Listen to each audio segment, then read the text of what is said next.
Hoje vocês vão conhecer 10 invenções que vão humilhar tudo que você usa hoje. Não por exagero, mas por salto de eficiência. São ideias que deixam o comum para trás, elevando desempenho, durabilidade e praticidade a outro nível. Algumas já estão perto de virar realidade no dia a dia. Outras ainda estão amadurecendo, mas o impacto é inevitável. Ao longo do vídeo, você vai entender por que o que parece moderno agora pode ficar antigo muito rápido. Vamos direto ao ponto. À primeira vista é brincadeira, mas o que está embutido aqui é um conjunto de decisões técnicas que transformam um brinquedo em vitrine de engenharia. O AirHog Supernova é descrito como um gadget que leva a tecnologia de drones para uma experiência incomum. Um drone sem controle remoto, guiado totalmente pelos movimentos das mãos. Isso muda a interface. Em vez de botões e alavancas, o corpo vira comando. O Supernova aparece como uma esfera futurista que flutua e responde aos gestos, criando um tipo de controle que depende menos de aprendizado formal e mais de interação imediata. Para isso existir, entra em cena a presença de sensores avançados e recursos interativos, que permitem ao dispositivo interpretar movimentos e convertê-los em deslocamentos e manobras. O texto aponta que ele realiza truques e manobras, de giros a acrobacias, mantendo a facilidade como característica central, controlar com gestos sem o intermediário do controle remoto. Isso tem implicações claras para entretenimento, mas também revela um ponto tecnológico: a tendência de tornar sistemas voadores mais acessíveis, intuitivos e integrados ao comportamento humano. A experiência descrita é empolgante para todas as idades porque reduz a barreira de entrada e aumenta a sensação de resposta imediata. Um drone que reage ao gesto dá ao usuário a impressão de conduzir com instinto, como se o objeto entendesse intenção. A junção entre tecnologia e diversão, a que serve como porta de entrada para um tema maior. Drones modernos estão deixando de ser apenas dispositivos controlados e passando a ser dispositivos que interagem. Quando um gadget doméstico mostra acrobacias guiadas por movimentos humanos, a mensagem por trás do espetáculo é a maturidade dos sensores e a capacidade de resposta em tempo real. E isso, mesmo no ambiente do brincar, é uma amostra de como interfaces naturais tendem a se espalhar por outras áreas. O Supernova funciona como um laboratório popular, uma demonstração de que a complexidade interna pode ser escondida atrás de uma experiência simples. E quando a tecnologia consegue parecer mágica sem perder o controle, fica evidente porque o entretenimento costuma ser o primeiro lugar onde o futuro se testa sem pedir permissão.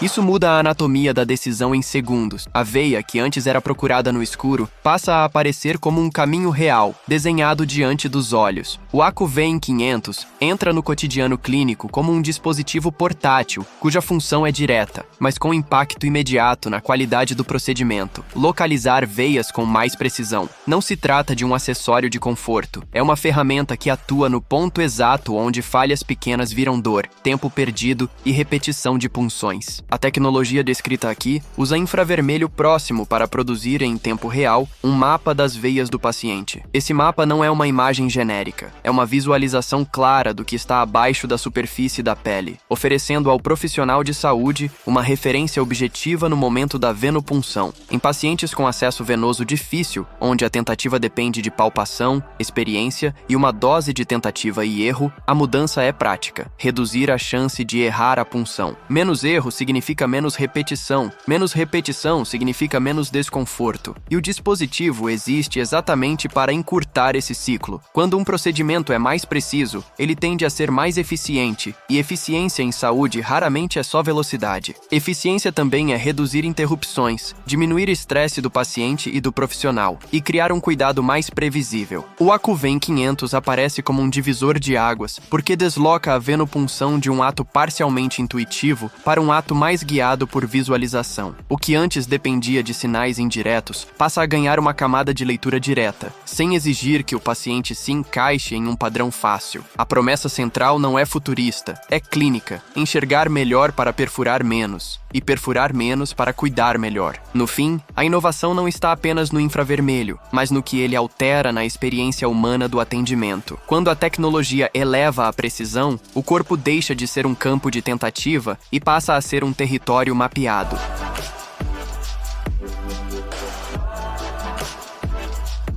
Há um salto qualitativo quando a impressão deixa de ser apenas forma e passa a ser função. A ideia descrita aqui é exatamente essa: uma impressora 3D capaz de criar órgãos robóticos complexos em uma única execução contínua, apontada como uma inovação que pode revolucionar a tecnologia médica. O texto destaca que essa tecnologia vai além da impressão 3D tradicional, permitindo construir estruturas robóticas funcionais, complexas e com precisão inédita.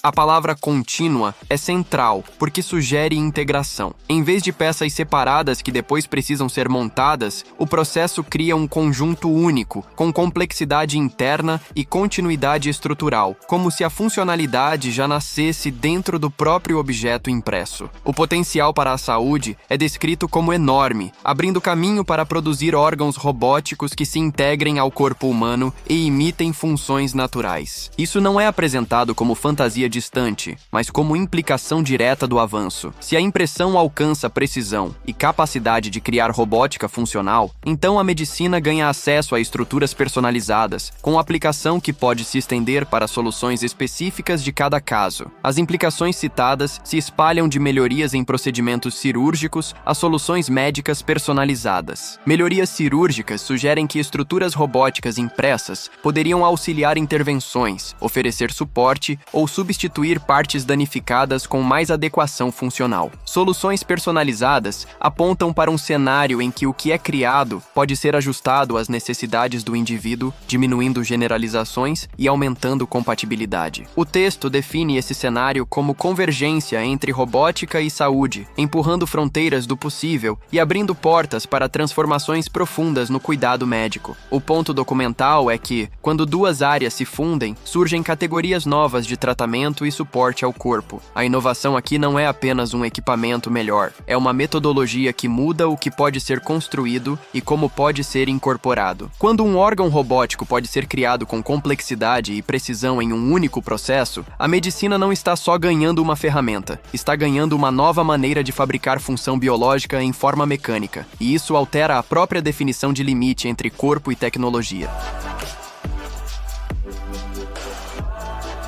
O que define um dispositivo pessoal não é apenas o que ele faz, mas o quanto ele exige da atenção humana para funcionar. O Humane Screenless AI Pin surge exatamente como uma tentativa de deslocar essa exigência, desafiando a lógica dominante do smartphone ao propor uma experiência vestível sem tela, mas ainda assim interativa e inteligente. A ideia é um pequeno pin discreto que se integra ao corpo e ao cotidiano, com a promessa de substituir o smartphone por um acesso mais direto, mais silencioso e mãos livres à informação e comunicação. A ausência de tela não é tratada como limitação, e sim como decisão de design, retirar o foco visual constante e empurrar a interação para outros canais. O funcionamento descrito combina comandos de voz, feedback áptico e algoritmos avançados de inteligência artificial. A voz entra como interface primária, reduzindo a necessidade de toques e gestos em uma superfície luminosa. O feedback áptico aparece como retorno tátil, uma linguagem de vibrações e sinais corporais que tenta tornar a interação mais imediata, quase instintiva, e a IA atua como o núcleo que entende contexto, organiza respostas e sustenta o caráter inteligente da experiência. O objetivo declarado é oferecer interações digitais mais humanas e menos distrativas, e isso revela um diagnóstico embutido. A tela, ao mesmo tempo em que conecta, também fragmenta a atenção. Ao propor um PIN sem tela, o dispositivo tenta trocar consumo constante por utilidade pontual, como se a tecnologia deixasse de ocupar o centro da visão e passasse a atuar na periferia, disponível quando necessário. Há também uma dimensão de discrição, porque um PIN não demanda postura de cabeça baixa, nem cria o mesmo ritual de desbloquear, abrir, rolar. Ele tenta existir como ferramenta, não como palco. A combinação de simplicidade e sofisticação que o texto menciona é justamente essa: tornar o acesso mais fácil sem multiplicar estímulos. No recorte documental, o Humane Screenless AI Pin não é apenas mais um wearable. Ele é um experimento sobre como a tecnologia pessoal pode mudar quando a tela deixa de ser o centro e a inteligência passa a ser distribuída na experiência com menos ruído e mais intenção. O que está em teste aqui não é só um produto, mas uma pergunta clínica sobre comportamento. Se a informação pode chegar sem um retângulo brilhando, quantas distrações deixam deixam de ser inevitáveis.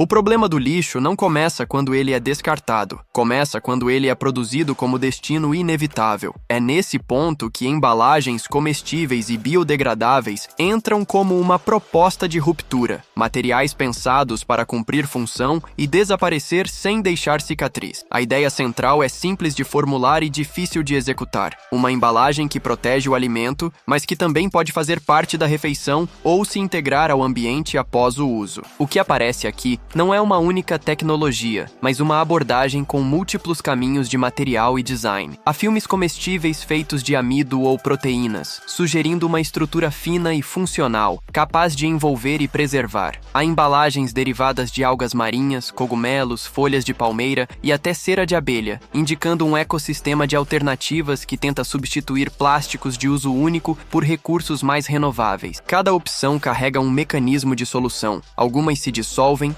outras degradam, outras podem ser consumidas. E a diversidade de materiais não é um detalhe, é a prova de que a indústria busca alternativas que se encaixem em diferentes tipos de alimento, logística e necessidade de proteção. Talheres comestíveis e polímeros à base de amido de milho aparecem como exemplos diretos de substituição do descartável, movendo o foco do usar e jogar fora para usar e reintegrar. Quando materiais à base de algas são citados como promissores, a mensagem implícita é que recursos renováveis podem sustentar escala e continuidade, desde que o design acompanhe. A linha de frente de um futuro mais verde, aqui, não é um slogan. É a tentativa concreta de responder à urgência por alternativas ecológicas na indústria de alimentos. E existe um aspecto clínico nisso. Reduzir impacto ambiental também é reduzir risco sistêmico, porque o ambiente é parte do sistema de saúde do planeta. O que parece embalagem é, no fundo, infraestrutura invisível do cotidiano. Ao alterar essa infraestrutura, altera-se o destino do resíduo e o custo coletivo do consumo. A inovação não está apenas em criar algo diferente, mas em recusar a ideia de que todo ato de comer precisa deixar uma marca durável no mundo.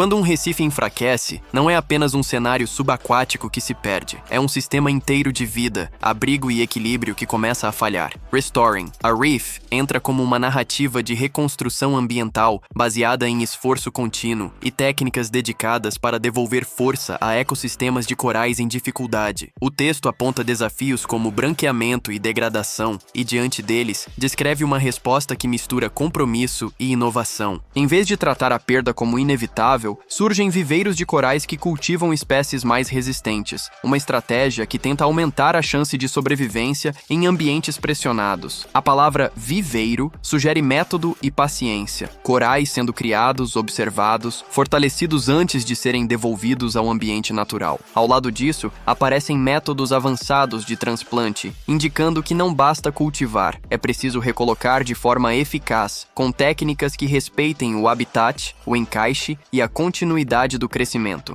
Esses processos descritos mostram conservação como engenharia de ecossistema, onde cada etapa precisa funcionar para que a restauração tenha efeito real. Há também a menção a iniciativas colaborativas e tecnologias de ponta, gerando impactos positivos. Colaboração, aqui, implica que a escala do desafio exige múltiplos atores e coordenação, e a presença de tecnologia sugere ferramentas e métodos mais precisos para aumentar eficiência e resultados. O recorte documental do texto mantém o tom de esperança, mas sem abandonar a gravidade. A restauração acende um sinal de possibilidade para o futuro dos mares, ao unir otimismo e responsabilidade ambiental. Isso é importante, porque restauração não é apenas recuperar beleza, é recuperar biodiversidade, reativar cadeias ecológicas e proteger um patrimônio que sustenta outras formas de vida. O que se descreve é um movimento de tentativa real de devolver condições para que o Recife volte a cumprir sua função, em vez de apenas ser lembrado como algo que existiu. A história se apoia na ideia de que técnicas inovadoras podem oferecer caminhos, mas também revela uma verdade objetiva. Restaurar um Recife é um processo que exige continuidade, escolha de espécies, método de implantação e acompanhamento. Quando a restauração começa a mostrar efeitos, o oceano não vira imediatamente um lugar salvo, mas vira um lugar onde ainda existe margem de ação, e isso muda tudo.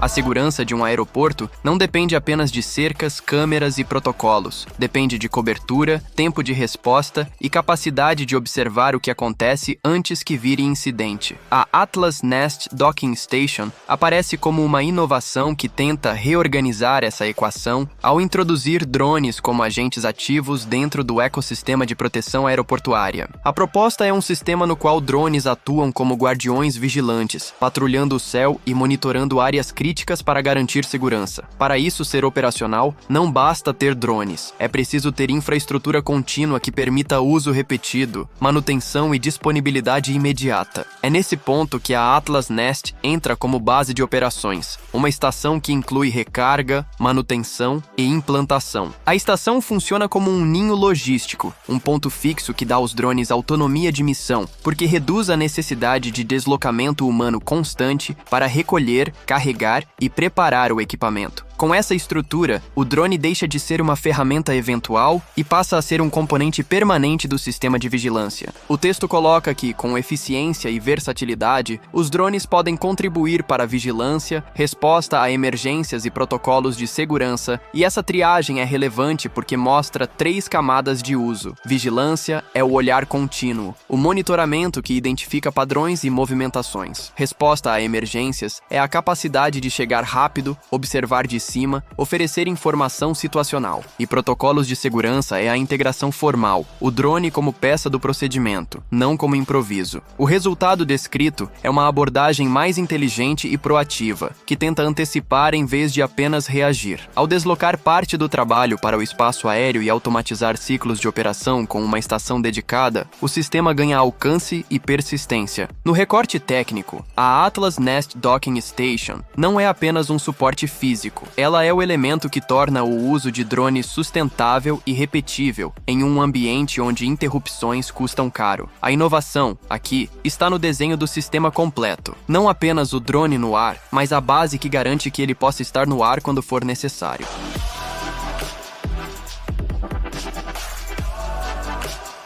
A transição para um setor marítimo mais limpo não acontece por discurso, e sim por teste, engenharia e decisões difíceis sobre energia. O Marine Zero Emission aparece como uma iniciativa pioneira na tecnologia marítima sustentável, justamente porque se posiciona como laboratório de ponta, com compromisso explícito em enfrentar desafios ambientais do setor naval ao focar em soluções de emissão zero. O laboratório é descrito como um campo de testes que impulsiona inovações, e isso é crucial porque sinaliza um ambiente onde hipóteses viram protótipos e protótipos viram parâmetros. A proposta envolve transformar design de embarcações, sistemas de propulsão e fontes de energia, 3 pilares que definem o impacto ambiental de qualquer navegação. Quando o texto cita projetos avançados de casco para melhorar eficiência, ele aponta para a base física do problema. Um casco mais eficiente reduz resistência e, por consequência, demanda menos energia para se mover. Essa otimização estrutural é complementada pela integração de combustíveis alternativos como hidrogênio e amônia, apresentados como possibilidades dentro da estratégia de emissão zero. A menção a esses combustíveis destaca que não se trata apenas de reduzir consumo, mas de mudar o tipo de energia utilizada. A pesquisa e desenvolvimento colaborativos aparecem como motor dessa transição, sugerindo que a iniciativa não é isolada, e sim conectada a uma rede de trabalho técnico. No recorte documental, o Marine Zero Emission funciona como símbolo e ferramenta. Símbolo porque representa a direção de um setor pressionado por impactos ambientais. Ferramenta porque busca construir caminhos concretos para práticas mais limpas e sustentáveis. O texto encerra com a ideia de proteger a saúde e a vitalidade dos oceanos pelas próximas gerações. E essa frase é mais do que intenção. Ela dá contexto ao motivo de emissão zero ser urgente. O mar é rota e recurso, mas também é ambiente vivo. Uma iniciativa que tenta redesenhar a tecnologia marítima para reduzir impacto age, indiretamente, como uma tentativa de diminuir o custo ecológico do transporte e da atividade humana no oceano. O que está em jogo aqui não é apenas inovação industrial, é a possibilidade de navegar sem transformar o próprio caminho em dano permanente.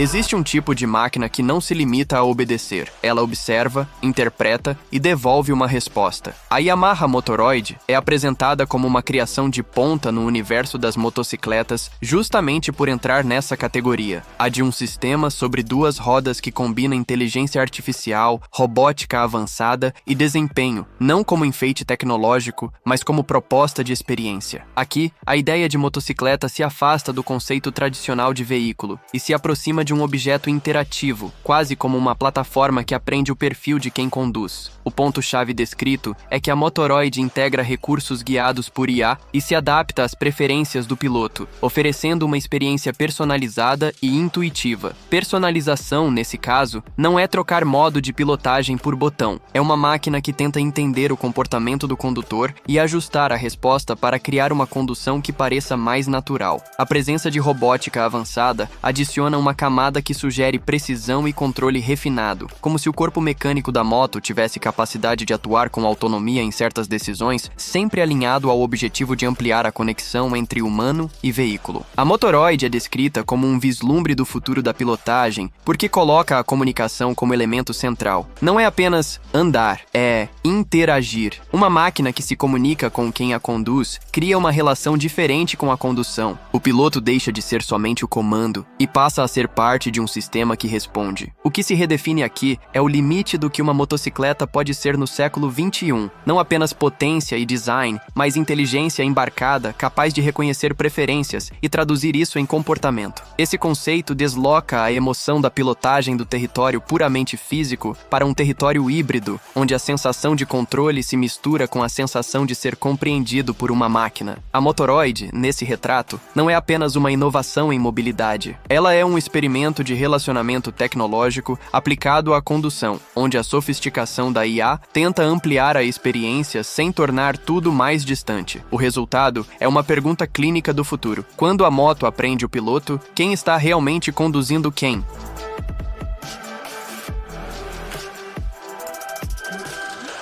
A energia eólica parece totalmente limpa enquanto as pás giram, mas existe um ponto em que o símbolo de futuro vira um desafio material: o fim de vida das turbinas. Recycle a Wind Turbine entra justamente para resolver essa parte esquecida da sustentabilidade, propondo um processo que recicla essas estruturas colossais em nível microscópico, como se fossem desmontadas dentro de um tubo de ensaio. O caminho começa identificando com precisão o que existe ali dentro: metais, fibra de vidro e, em alguns casos, elementos de terras raras. Em seguida, entram processos químicos inovadores de dissolução, desenhados para separar o que antes estava preso em uma única estrutura rígida. Com técnicas precisas de separação, componentes valiosos são extraídos, especialmente metais que podem retornar a um sistema de ciclo fechado, onde o material não vira resíduo, vira insumo de novo. O resultado desenha um futuro em que turbinas eólicas não são apenas limpas na geração de energia, mas também sustentáveis no descarte. Menos desperdício, menos impacto ambiental e uma mudança silenciosa no significado da palavra renovável. Não basta produzir eletricidade sem fumaça se no final a própria máquina vira problema. Quando até o descomissionamento entra no planejamento, a energia do vento deixa de ser só um instante e passa a ser um ciclo completo. Depois de ver essas 10 invenções, fica claro que o padrão do que a gente chama de moderno está prestes a mudar. Muitas coisas que hoje parecem avançadas vão perder valor quando soluções mais eficientes e inteligentes se tornarem comuns. E o mais interessante é que essa mudança não acontece de uma vez. Ela vai chegando aos poucos, substituindo hábitos, produtos e até escolhas do dia a dia. Se você quer continuar acompanhando o que realmente vem aí, esse é o tipo de conteúdo que vale ficar de olho.